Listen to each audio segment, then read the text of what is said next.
this panel is called The Success of Concacaf Competitions. And it really has been a success. So our goal for the next 40 minutes is to better understand the reasons behind the success. And I will be introducing our panel this morning, but before I do, I want to welcome a very special guest before we start the conversation. And of course, it is the trophy of the Scotiabank Concacaf Champions League that will be up here with us on stage for our conversation this morning. So here we have it. Beautiful design, by the way, one of my favorite trophies out there. I won't touch it. I won't jinx anyone. I don't want to carry bad luck.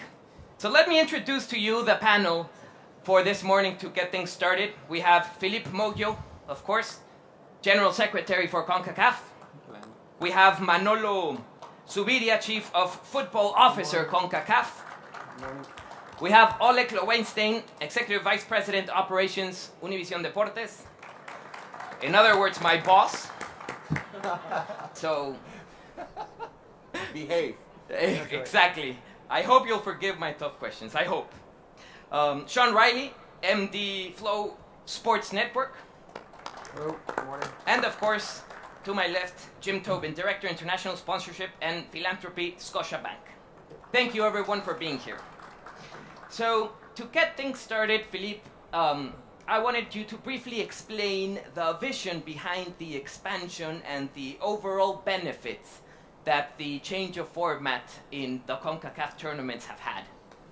Thank you, Alejandro, and good morning, everybody.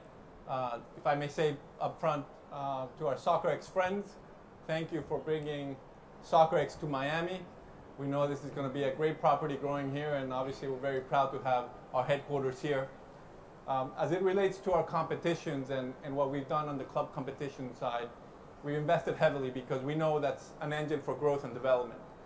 And for us, it's obviously what we can achieve with our Champions League, our Scotiabank Champions League, and the new format is designed to allow more participation.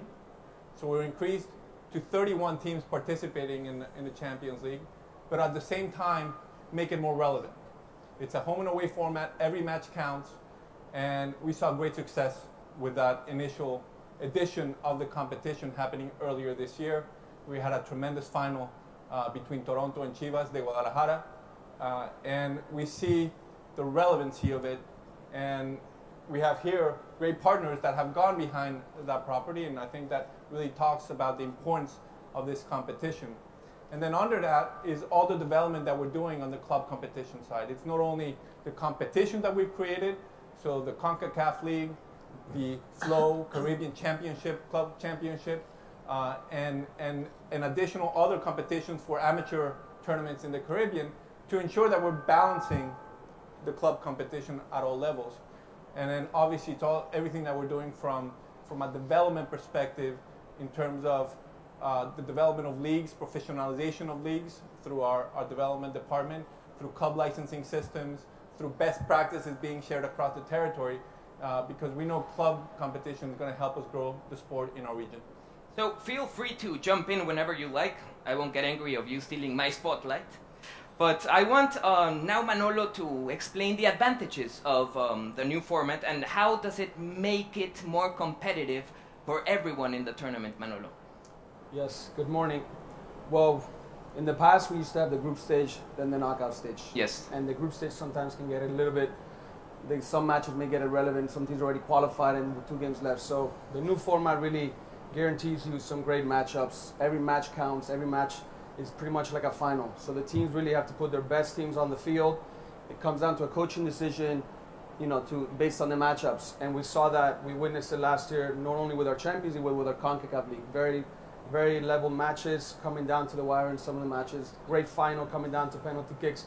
So it really incentivized the teams to go all out, starting from the round of 16s through the quarters, semis, and final, really raising the level of competitiveness. So Oleg, from a TV standpoint of view, how did the changes affect distribution, and does that translate into higher viewership and higher ratings? So I think any change that helps create some reason for these games, some drama, knockout stages, etc., drives more viewership. I think one of the trends that we've seen lately is that our audience has become more sophisticated, right? And you see that whereas previously we'd had irrelevant matches with friendly games and people would tune in anyway. Sure. Today, the matches that we put on TV have to have some level of relevance. Otherwise, people just don't tune in. And I think with the new structured format, I mean, those matches get a bigger relevance, and it's translating to a certain extent into better games, which translates into better ratings for us. Now, Sean, what does the Concacaf Champions League property mean to the Caribbean audience, and how passionate are Caribbean fans for soccer down there? Well, look, for us, the partnership with Concacaf goes well beyond just a TV output deal, right? I mean, we certainly, it's great that we can take the 3 club competitions, the Flow Caribbean Club Championship and the Scotiabank Concacaf League, and of course the Champions League, deliver them to 25 countries. But these matches have never been seen before in the Caribbean in a lot of cases. Yeah. And so this is really a groundbreaking arrangement. It's a first opportunity for a lot of folks in the Caribbean to be exposed to these competitions. But it goes well beyond that, right? Because we're also a production partner with Concacaf. So for certain events that happen in the Caribbean, we're a production partner. And most importantly, we are a marketing partner. And so we have an arrangement with Concacaf whereby we're using our parent company, Cable and Wireless, which is the largest media company in the Caribbean. We're a wireless company, we're a TV company, we're a broadband company. And we're using that platform to help really rebuild the brand of Concacaf in the Caribbean. And that's great business for us because Flow and Flow Sports have a connection with Concacaf, with the Concacaf brand, so it's very good business for us. And it gives us an opportunity to showcase all the great stuff that Concacaf is doing throughout the Caribbean for development of football, right? And so it makes a lot of sense for us. How far away are we, do you think, of Caribbean clubs making a breakthrough in the competition and competing to win? And what effect would that create within the Caribbean fans? I mean, look, I'm not an expert on club football in the Caribbean for sure. Right? I have a couple of other things I want to put into that, Duncan. Okay. All right. Yeah. I think I was just dubbed in Spanish. So look, the fact of the matter is, that's how we're going to gauge our success, right? Yeah. And that's how we're going to gauge the success of the development of football in the Caribbean and all the partnership stuff that we're doing. Get the word out about all the great things that are happening. I think, together we're going to. We already see it, right? We already see it happening. So I think together we're going to grow the development of football in the region, and when we do that, it is inevitably going to lead a more competitive competitions on the pitch, and it's ultimately going to lead to some of these club teams, maybe some of the folks in the Red Stripe League in Jamaica or the TT Pro League, or folks in Dominican Republic, really rising to that next level. And so that's how we're going to gauge our success, right? And, whether it's next year after, I think you're going to see that happening, for sure. Hopefully so. Jim Tobin, so what does the CONCACAF Champions League mean to Scotiabank? Well, as a Canadian bank, our focus, oddly enough, is not Canada or the USA, but LATAM and the Caribbean. So CONCACAF are an ideal partner for us. I won't get the numbers right, but of the 41 CONCACAF members, we're in about 34 of those markets. Okay. So that's ideal. There'll be an up and down on the clicker. That's very interesting. The Champions League, which we call our Queen event, with the Gold Cup being the Queen event, is ideal. We're very pleased with it. It gives us visibility with consumers across the key markets of Mexico, Costa Rica, El Salvador, Panama, and the Caribbean. And that's why we are with CONCACAF. The awareness that it gives us, we are very pleased with the broadcast quality. The excitement that builds, it allows us to engage with consumers, to run promotions, to bring customers and potential customers to the games. From that perspective, it works really well.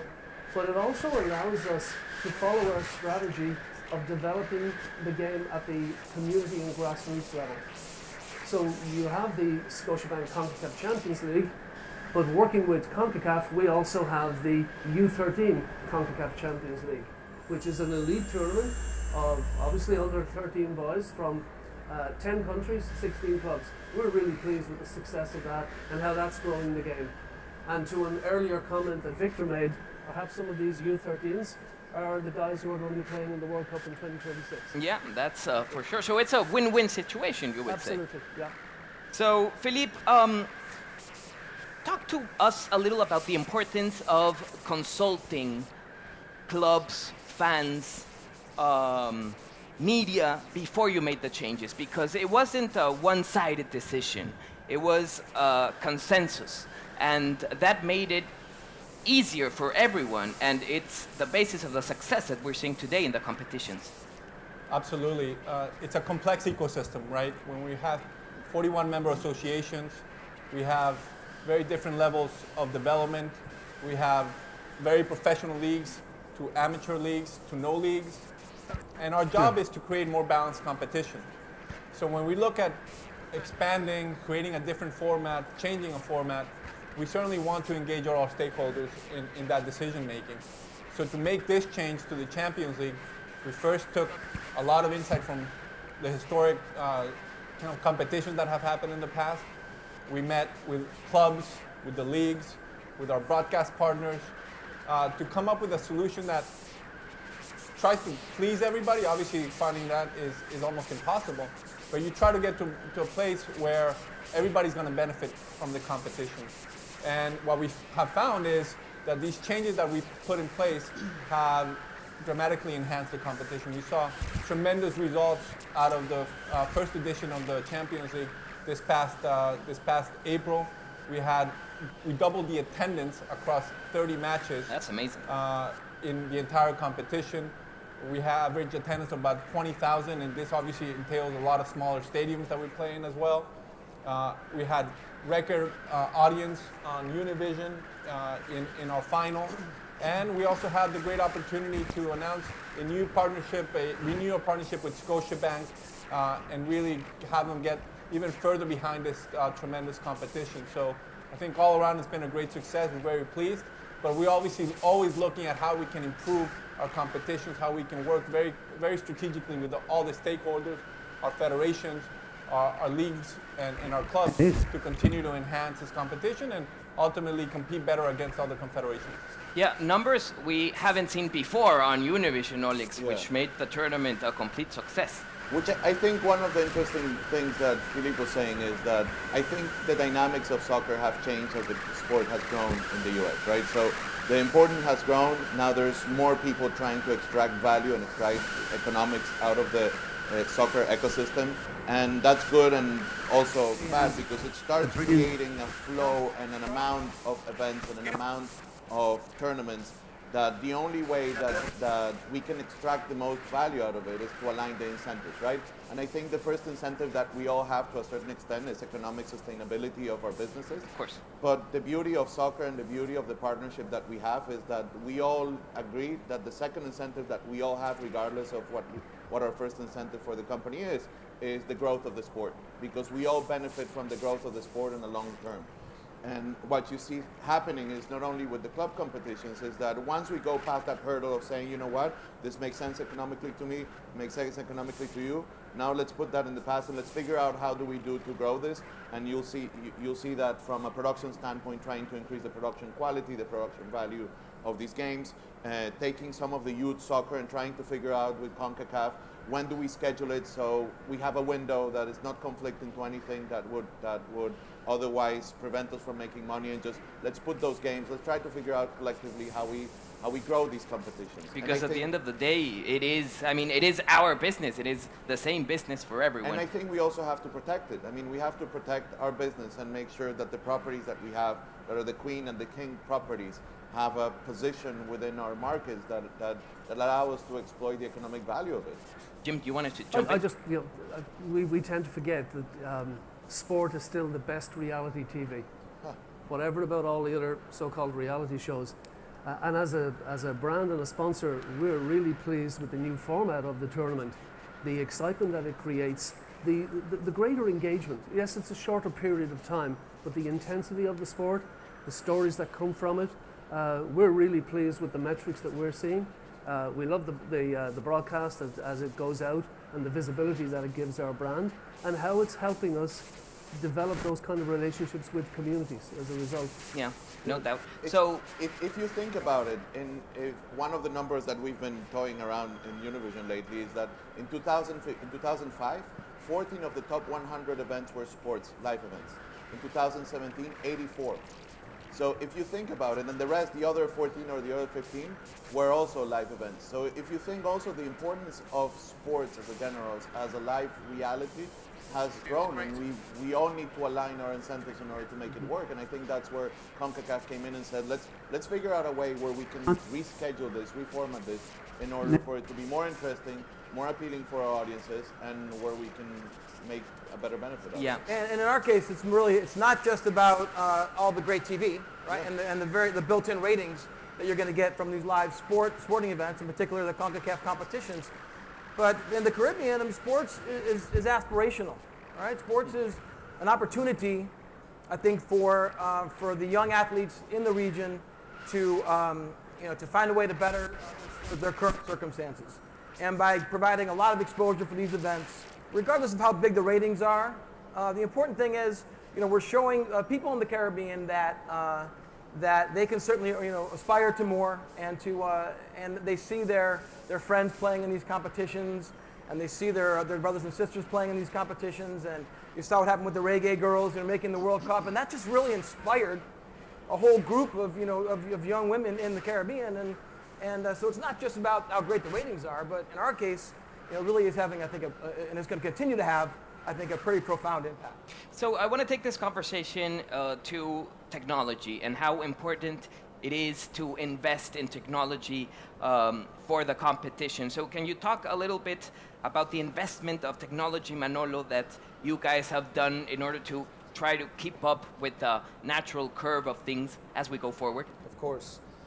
Just last year, or this year actually, in the Champions League, the Scotiabank Concacaf Champions League, we implemented Comet, which is a competitions platform that allows us to manage the competition, not just that competition, but every competition within CONCACAF. It's the future of how we're going to manage all our events, player registration. We're starting also through our club licensing requirements, and now every league at every level throughout the confederation, every single player will be within the system. So whenever we have competitions, all the players will already be in the system going forward. It allows us to be a lot more efficient with how we manage our competition. It used to be a lot of manual work, which obviously now it's all automated.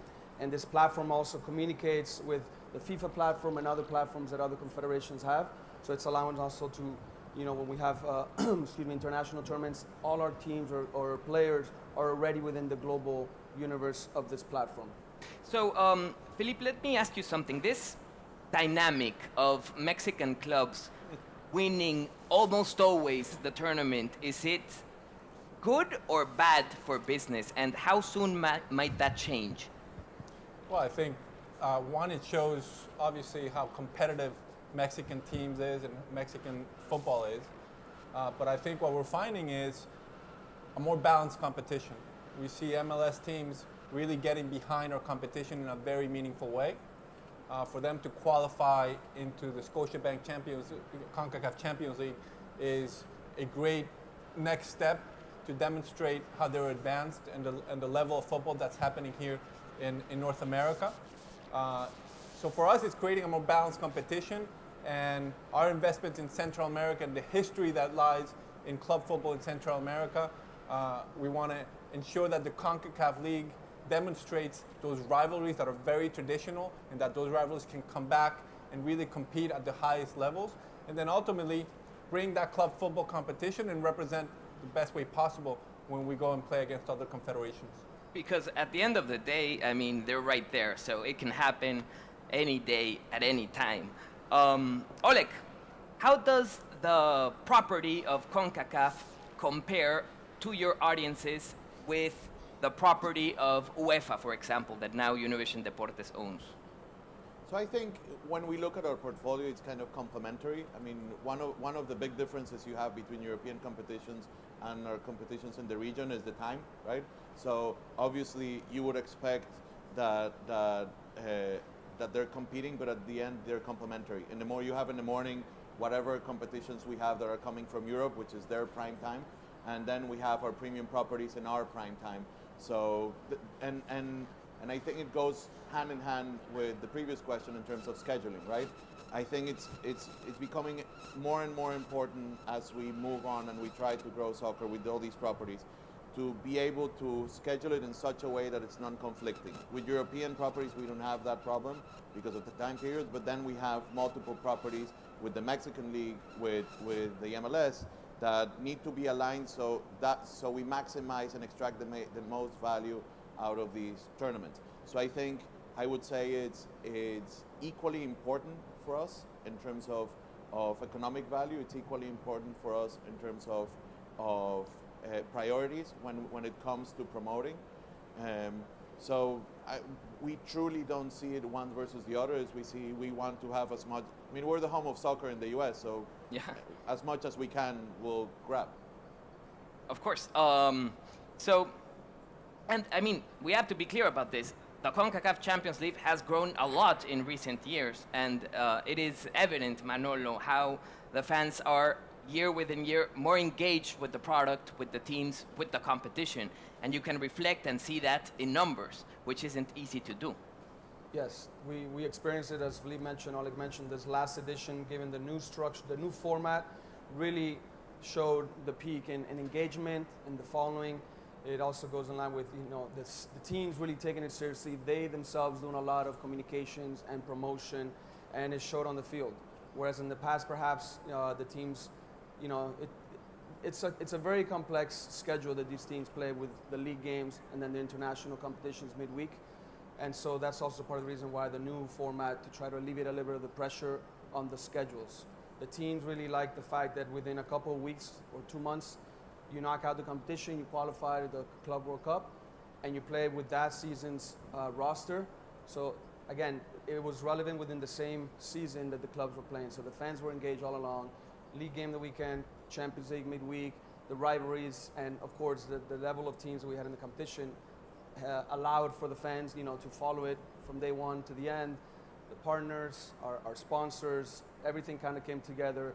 And of course the product on the field, some of the results that you saw and the matches coming down to goals in the last minutes or overtime or penalties really helped that enthusiasm carry all the way through the final. So will the format keep evolving, or do you feel comfortable with the way it is? You can never get too comfortable. We're always working on the future. We introduce a new format, and the next day we're already working on the future. Again, engaging our partners and the feedback and what we observe, talking to the teams. And so we're already thinking ahead and working on with the future. So, Jim, you wanted to jump I just wanted to go back to an earlier comment about Mexican club domination of the Champions League. And that's one of the reasons we wanted to get involved. Mexico is our primary market. So we're happy to see the success in Mexico. Now, that said, an MLS club has won a Champions League. LAFC won the U13 tournament this year in Toluca. Yes, sir. So that's the beginning. Good point. Yeah. That's the beginning of many things. So, staying with you, Jim, how are you helping people throughout your partnership with Concacaf and Scotiabank? Well, I mentioned earlier around how we invest in elite properties like Concacaf and some other football properties, but that really our focus is at the community and grassroots level. Our philanthropic efforts are blended with our sponsorship efforts. So when we, for instance, just because it's possible with Concacaf, we have partnered with them on the Next Play program in the Caribbean. So that's launching a schools program with boys and girls playing together at Football 7. We also, apart from running the U13 championship, which has been based in Toluca, and we're moving those finals now to Costa Rica next year. That engages the community in the sport broadly when you bring all these young kids into the game. And then the philanthropic programs that we do, we build Football 7 fields, and we build them through a series of what we call Campeonato Infantil. So there's a sub-11 age group tournament. We choose a community, we build a Football 7 field in a deserving community. That's one way we do it. We bring other programs into communities, particularly through the school system. And as a premier partner of Concacaf, that gives us the opportunity to connect with communities. It gives us the validity to be involved with kids from under 11 up to under 17. So we've talked about the relationship from the Scotiabank point of view, but what does it mean for Concacaf to have a partner in Scotiabank, a long-term partner for the tournaments to come? So Scotiabank is not a sponsor. Scotiabank is a strategic partner of Concacaf. It's obviously everything that they do with that premier properties, but the investment they make in helping us develop the sport is essential. Jim talked a little bit about the U13s event. Yes. That's a Scotiabank run event. They want to help us develop youth football, so they invest in that competition and are expanding it every year and doing tremendously well with it. He talked about his philanthropic initiatives. So we built Next Play as a way to engage kids with after-school programming with Next Play Academy, and now launching into what is Next Play Cup, allowing under 11 youth competitions, boys and girls, across multiple territories in the Caribbean and expanding into other territories in Central America over time. So that investment is essential for the development of the sport, and it's great to have a partner like Scotia getting behind. And that is key, isn't it, Manolo, to invest in youth competitions, because at the end of the day, that's the way to get stronger throughout the years. Absolutely. I think the U13, to me personally, is my favorite competition, and the work that we do with Scotia, or the Scotiabank does, it's unbelievable. I mean, we already concluded our 4th edition, and I'm thinking already then maybe in 10 years from now, those kids will be competing in our Senior Champions League and the World Cup qualifying. I have no doubt. And it starts there. And now with the Next Play platform that we just launched, literally last weekend, we launched the Next Play Scotiabank Cup, which right now it's in 4 markets. It's a pilot program that's eventually going to expand. Just to see the enthusiasm, some of these kids who don't really have the access to play football now with, we have former players, former international players who are actually the instructors and the coaches, and the after-school program that we also launched last year. If it wasn't for Scotiabank, we probably couldn't reach as many communities and schools. So it's really important to have that support, and not only Scotiabank, but Flow is also supporting us with the coverage, and all the content that's going to be generated from this is really going to help in the growth of this platform. Yeah, I think what Concacaf has done is really set up a very smart sort of team, right? They have great sponsors and partners like Scotiabank, who can help provide, I think, some of the backing for these events like Next Play Cup and some of the things we're doing in the Caribbean in particular. And then we have our platform, right, where we're sending out text messages about what's happening with some of these events, and we're out there covering the events, even some of the the 11 and 12-year-old Next Play stuff, right? We're out there in 4 different markets, and I live in Trinidad, and we're doing one in Trinidad, one in Barbados. I think it's Jamaica and Bahamas. And so we're out there, we're covering those events and putting those pieces together and delivering them in a way that makes sense to all of our viewers. And so when you think about kind of the partnership, I know it sounds cliche, but these guys are smart. They got Jason Roberts out there developing football in the Caribbean, and we're right along behind him, him and Mauricio, kind of shooting all the events. You put those on TV, and it just helps. It just becomes an exponential thing where it just grows the sport. It's great business for us, and it's great for the sponsors and partners like Scotiabank. So I think we're off to a really, really good start in terms of what these guys are doing. Yeah, key players in every single position. The youth tournaments are a thing of beauty, because there's one thing, as you were mentioning, technology has advanced enough that it's becoming really cheap to produce some of these games, right? You don't need the huge infrastructure that before you needed. So that's number 1. 2, you see the sparkle in the kids' eyes when you're actually broadcasting from side, and you have you, for example, or any of our broadcasters being there, and they do the protocol of actually walking on the field, and there's a rundown for the game, because it's incredible what that does. There is a challenge, right? It's kids, and for the most part, all these kids tournaments are in times of the year where the kids can actually take off. So you have in Christmas, you have during the holidays, you have during the breaks. So now there's a lot of tournaments. You have the Adidas Cup, you have the Dallas Cup, you have all these tournaments that are competing to a certain extent for a specific period of time where these kids can take off and play for a week. But it's incredible. I mean, truly seeing what some of these kids play is just astonishing. and then you think about the ratings or the people that actually watch it, and it's impressive. I mean, some of these things. You would be surprised, actually. You'd be surprised, Yeah. especially on the digital side, Yeah. of a magnificent goal, how it just gets retweeted or resent much more than the latest goal from Tigres game over the weekend. Yeah, Manolo. If I may add to that point, I think Oleg touched on a very valid point, as well as Sean. The cost of technology nowadays allows us to do a lot more. Just to give you an idea, we're currently in the middle of our U20 World Cup qualifiers, which for the first time in Concacaf has been done with all our teams in one location, 34 teams. We produced live for television 80 games within a 10-day time frame, and we're now moved on to the final stage. So we'll have produced 87 games. But what that relates to is that there's a lot of players, particularly from our Caribbean nations, that never really participated in the final stages of CONCACAF tournaments, which were televised. There's so many players that have been discovered.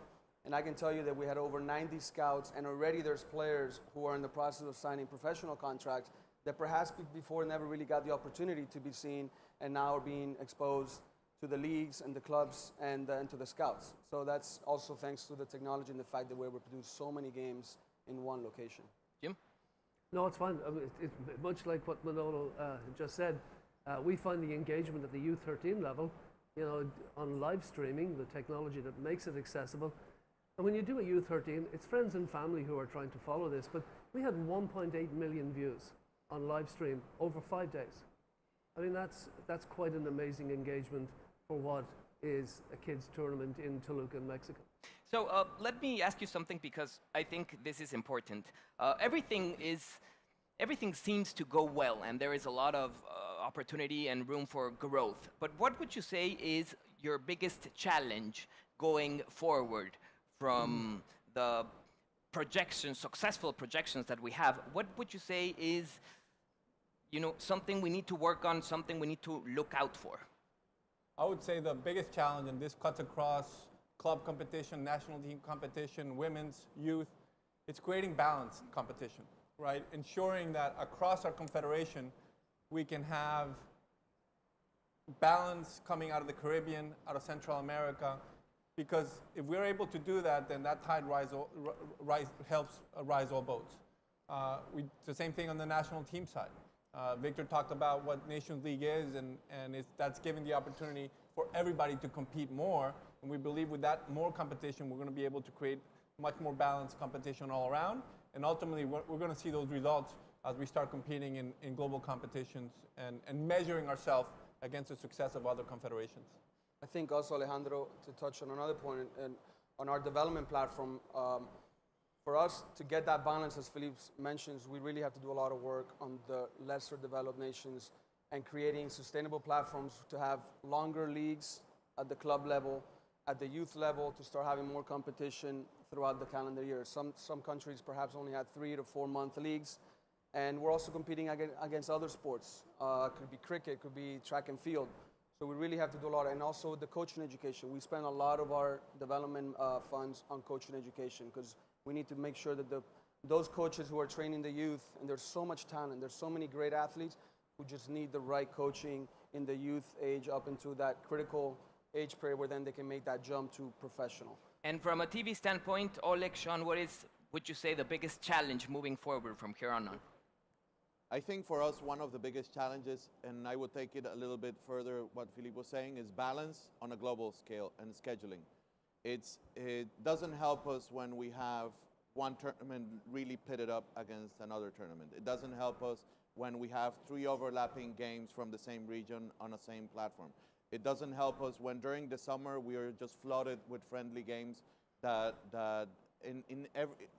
from an operating perspective might make sense because they make money, but from an audience perspective just confuse people. So I think there will be a regression to the mean. I think there is just a huge growth now in soccer, and it's spurring a lot of people trying to extract economic value out of the game through multiple ways. But at some point, I think that will level itself out. I mean, the best tournaments and the best games will survive. The leagues will align themselves in terms of having less overlapping and more stable windows for people to be used to watching the games. So from my perspective, I think the biggest challenge that we have for sure is scheduling of all these inventory. Avoiding the overlapping tournaments. Sean? Yeah, look, we have slightly different challenges in our case. I think there's two key challenges.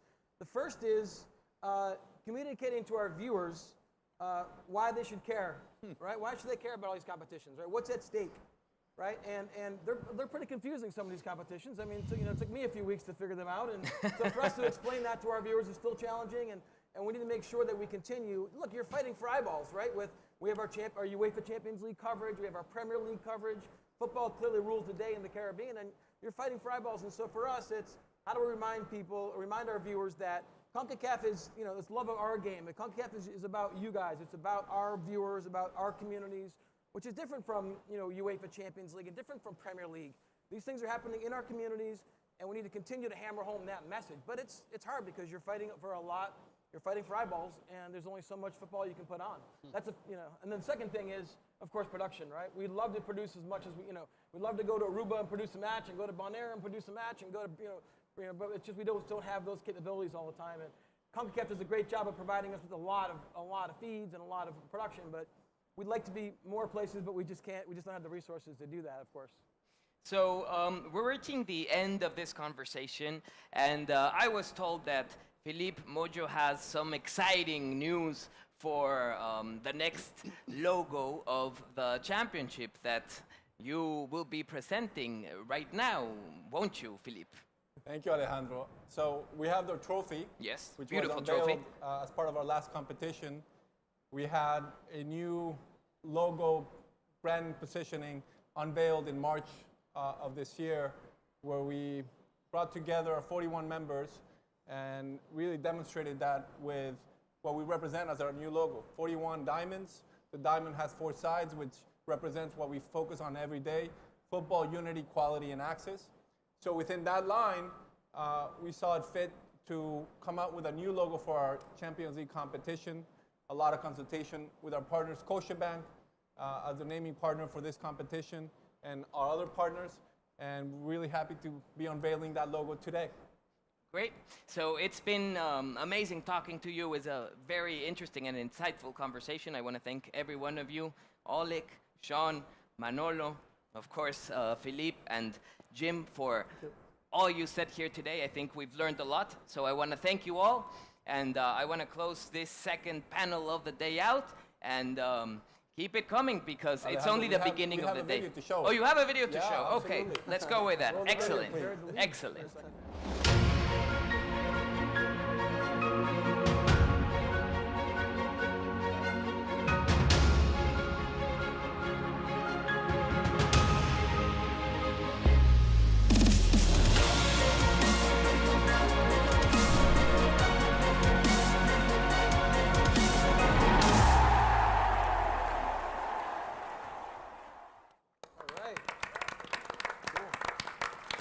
So thank you everyone for coming. This was the Success of Concacaf Competitions panel. A lot yet to go, because it is only the beginning of this Soccerex first day of 2. So we're in for some exciting conversations. Thank you very much for joining us. Thank you, Alejandro. Thank you. Thank you, everybody.